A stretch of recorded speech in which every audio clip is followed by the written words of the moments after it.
Hi hello good morning, कशा आहात सगळे। तर मी सकाळी सकाळी झाडांना पाणी टाकत होते इथे, कारण 2 दिवस झाले झाडांना पाणीच नाही टाकलं। मी थोडासा गॅप दिला होता आणि इथे धूळ बसली होती झाडावरती, म्हणून धुवून काढलं झाड।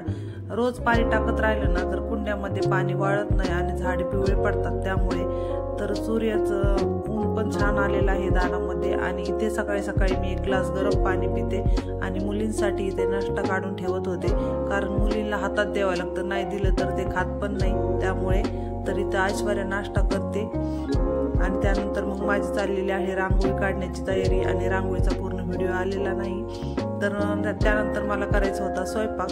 तर स्वयंपाकामध्ये बटाट्याची भाजी बनवायची होती, कारण ऐश्वर्याला खूप आवडते बटाट्याची भाजी। आणि कोणतेही लहान मुलं म्हटले की त्यांना बटाट्याची भाजी खूप आवडते, पण मी तिला रोज रोज देत नाही, कारण रोज रोज बटाट्याची भाजी दिली तर मग दुसऱ्या भाज्या खायला नको म्हणते ती आणि खात पण नाही, त्यामुळे कधीतरी देत असते।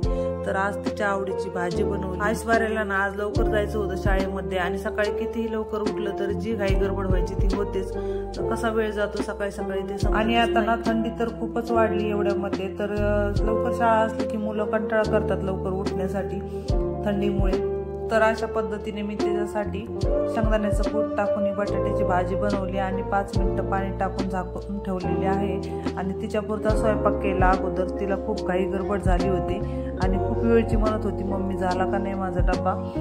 आणि एकदा मुलांचं वेळेवर आवरून दिलं की आपल्याला पण बरं वाटतं, नाहीतर त्यांना उशीर झाला की मग त्यांचं पण मूड जातो आणि मग आपल्याला बरं वाटत नाही ते गेल्यानंतर। त्यामुळे मग स्वयंपाकाची तयारी मी लवकरच करत असते आणि वेळेवर। खरंच लहान मुलांना किती आनंद होतो छोट्या छोट्या गोष्टीचा। तर ऐश्वर्याचा हस्ताक्षरच्या परीक्षेमध्ये नंबर आलेला आहे, त्यामुळे तर आज खूपच गडबड झाली होती तिला शाळेत जाण्याची, आणि सारखी किचनमध्ये चक्रा मारत होती आणि डब्बा घेऊन आली होती माझ्याकडे, मम्मी माझा डब्बा भरून दे म्हणून। तर त्यामुळे मग तिचा डब्बा भरून दिला मी आणि त्यानंतर मग तिच्या पप्पांनी तिला शाळेत नेऊन सोडलं। तरी त्या ऐश्वर्याचं आवरून दिल्यानंतर माझे खूप कामं राहिले होते आवरायचे, भाजी पण करायची होती अजून एक, आणि चपात्या सगळ्यांसाठी एकदाच करून घेतल्या होत्या मी, त्यामुळे मग भाजीच करायची होती परत। तर ऐश्वर्या गेली आता इथे, आणि गॅलरीमधले काही झाडं मी रोज उन्हाला ठेवत असते थोडा वेळ। तर ऊन लागल्यानंतर थोडे छान होतात आणि टवटवीत पण होतात झाडं, त्यामुळे इथं उन्हाला ठेवली थोडा वेळ, आणि तुळस पण ठेवलेली आहे इथं उन्हाला। तर मग त्यानंतर मला आवरायचे होते बाकीचे कामं सगळे, आणि नंतर मार्केट पण सुरू होतं 9:15 वाजता। तर त्यामुळे मग मी बघितलं अगोदर किती वाजले, तर 9:15 वाजले होते। थोडा वेळ मार्केट बघितलं, काही स्टॉक प्लस आले का हे विचारत होते मला, आणि माझी SIP पण चांगली प्लस आली होती, त्यामुळे मला खूप आनंद झाला होता आणि मी इथं त्यांना दाखवत होते। तर आमच्या थोड्या वेळ सकाळी सकाळी दोघांच्या मार्केटविषयी काही गप्पा सुरू होतात, आणि मार्केट पण चालू असतं 9:15 वाजता, त्यामुळे ते पण बघत असत त्यांच्या जवळचे कोणते स्टॉक प्लस आले का नाही ते। तर अशा प्रकारे मग माझी भाजी पण करायची राहिली होती अजून एक, तर मोड आलेल्या मुगाची भाजी बनवायची होती त्यांच्यासाठी, तर ती पण बनवून घेतली मी। आणि यांनी थोडासा त्या ऐश्वर्याच्या आवडीची भाजी बनवून झाली एकदा, आणि आता यांच्या आवडीची भाजी बनवणं सुरू आहे।